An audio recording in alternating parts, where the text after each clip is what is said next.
She wasn't fat, but she wasn't skinny. She loved restaurants, but not more than she hated her body. She kissed boys, but she didn't bring them home. She hated being home, but she didn't know where else to go.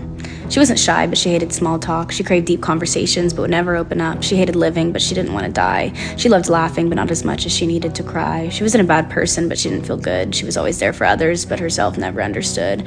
She was always writing, and everyone read, but no one listened. She was both the life of the party and the loneliest in the room. She was always performing, but she hated the crowd. She was always quiet, but her thoughts far too loud. She wasn't a rule follower, but she wasn't brave. She was always praying for others, but never for herself.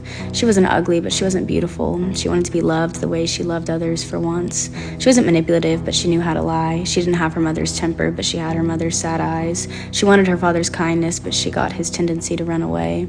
She was always apologizing, but she never forgave herself. She was always running, chasing, seeking for something she couldn't grasp, always hungry, longing, itching for something she couldn't name, always bleeding, rotting, screaming for something to dull the pain, but no one saw, so you couldn't blame the world for ignoring the girl.